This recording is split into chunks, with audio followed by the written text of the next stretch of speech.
Hello guys, প্রডিকো ফ্যামিলিতে তোমাদের সবাইকে স্বাগত। কেমন আছো সবাই? আশা করছি খুব ভালো আছো আর আমরাও খুব ভালো আছি। তো দেখো এখানে আমি ডেকোরেশন করছি। অনেকে হয়তো বুঝতে পারছো, অনেকে বুঝতে পারছো না। তো দেখো কিসের জন্য ডেকোরেশন করছি। বাচ্চার স্বাদ, ওর 50 দিন হয়ে গেছে প্রেগন্যান্সির। তো 50 থেকে 60 বা 65 দিনের মধ্যে বেবি হয়ে যায়। তো আমার খুব ইচ্ছা হলো যে একটু ওকে আমি স্বাদ দেবো। তো সেই জন্য দেখো ওরা যা যা খেতে পছন্দ করে, এখানে দেখাও কি কি আছে। এখানে ডিমের কুসুম, যেটাও পছন্দ করে, দেখো খাওয়ার জন্য পাগল হয়ে যাচ্ছে। এখানে ক্যাট ফুড আছে, এখানে ট্রিট, আর এটা কুমড়ো আর গাজর দিয়ে চিকেন, আর এটা হচ্ছে চিকেন গ্রেভি। ঠিক আছে, এগুলো সবই জ্যাকোর খুব ফেভারিট খাবার। তো সেগুলো দিয়ে, আর এখানে একটু জল আছে, সেগুলো দিয়ে কিন্তু একটু স্বাদ দিচ্ছি। তো দেখো খাওয়ার জন্য পাগল হয়ে যাচ্ছে। আর এই যে হচ্ছে আমাদের জ্যাকোর হাজবেন্ড সিম্বা। তো ওদেরকে কেমন লাগছে অবশ্যই কিন্তু বলো একসঙ্গে, আর ওদের জন্য প্রে করো যেন বাচ্চাগুলো খুব ভালো করে হয়ে যায়। আমরা যেমন টেনশানে থাকি, সত্যি আমিও ভীষণ টেনশানে আছি ওদের জন্য। তো প্রে করো তোমরা যেন বাচ্চাগুলো হয়ে যায়, আর বাচ্চা হওয়ার পর আপডেট তো তোমরা পাবেই। আর কারা কারা আমার মতো এরকম উল্টো পাল্টা জিনিস মাথা থেকে বের করে করতে পছন্দ করো, অবশ্যই কিন্তু আমাকে কমেন্ট করে জানিও। তো চলো এদের স্বাদটা এনজয় করো, তোমরা দেখো কেমন লাগছে অবশ্যই বলো। আর সাথে কয়েকজন লোকজনকে আমরা ডেকেছি, কয়েকজন গেস্ট এসছে।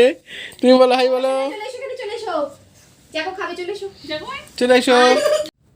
তো দেখো এই যে জ্যাকোকে ধরে দিচ্ছি। ওরা যেহেতু অনেক কোয়ান্টিটিতে কম খায়, সেই জন্য কিন্তু অল্প অল্পই অ্যারেঞ্জ করেছি। তোমরা হয়তো ভাবছো এতটা কম, কিন্তু এরা তিনজন একসঙ্গে মিলে খেলেও এটা এখন শেষ করতে পারবে না একবারে। তো অনেকটাই কম পরিমাণে ওরা খায়, তো সেই জন্য দেখো তিনজনকেই একসঙ্গে খেতে দিয়ে দিলাম। কারণ জ্যাকোকে একা দেবো, এদেরকে দেবো না, তা তো হয় না। স্বাদে যেমন সবাই মিলে ভাগ করে খায়, সেরকম ব্যাপারটাই একটু করতে চেয়েছিলাম। আর দেখো এরা কিন্তু সঙ্গে সঙ্গেই খেতে শুরু করে দিয়েছে। আর জ্যাকো যেহেতু প্রেগনেন্ট, ওর খিদেটাও এখন একটু বেশি হয়েছে। আর এই জিনিসটা দেখো, এটা হচ্ছে ট্রিট, যেটা হচ্ছে আমাদের বাচ্চারা খুব খুশি হলে আমরা বাচ্চাদের প্রতি যেমন চকলেট দিই, এদেরও ঠিক তেমন। এটা দিলে এরা ভীষণ খুশি হয় আর খেতে ভীষণ পছন্দ করে। আর তোমরা হয়তো ভাবছো এখানে কুমড়ো গাজর কেন দিয়েছি। এরা কিন্তু কুমড়ো গাজর খেতে পছন্দ করে। ভিডিও দেখতে থাকো, দেখতে পাবেও কুমড়োটা কীভাবে খাচ্ছে। তো চিকেনের সঙ্গে এগুলো বয়েল করে দিলে, আমি অনেক বিড়াল পুষেছি, কিন্তু আমি প্রথম দেখেছি যে কোনো বিড়াল কুমড়ো খেতে এত পছন্দ করে।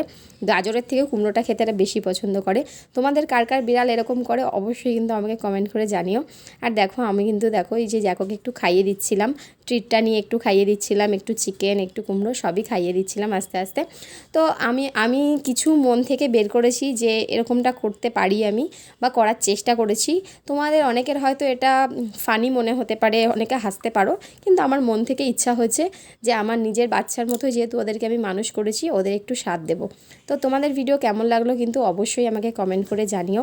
আর তোমরা কারা কারা এরকম জিনিসটা করেছো, ট্রাই করেছো নিজেদের লাইফে, কুকুর বা বিড়ালের স্বাদ দিয়েছো অবশ্যই। আর যদি না দিয়ে থাকো অবশ্যই দিও, কারণ প্রত্যেকটা মানুষের প্রেগনেন্সির সময় কিছু কিছু ইচ্ছে থাকে, আর ওরা অনেক কিছু খেতে চায়। জানি প্রতিদিন দিচ্ছি, তবুও এরকমভাবে দিলে হয়তো ওরাও একটু খুশি হয়। তো তোমাদের কেমন লাগলো ভিডিও অবশ্যই বলো। আর দেখো জ্যাকো কেমন করে কুমড়ো খাচ্ছে। চলো সবাইকে টাটা, বাই, ভালো থেকো, সুস্থ থেকো। নতুন ভিডিও নিয়ে খুব শিগগিরই আসবো। আর তোমাদের ভিডিও কেমন লাগছে কিন্তু জানাতে ভুলো না। আর দেখো আমার জ্যাকো বাচ্চা কিন্তু খুব খুশি হয়ে গেছে। তো চলো সবাইকে বাই।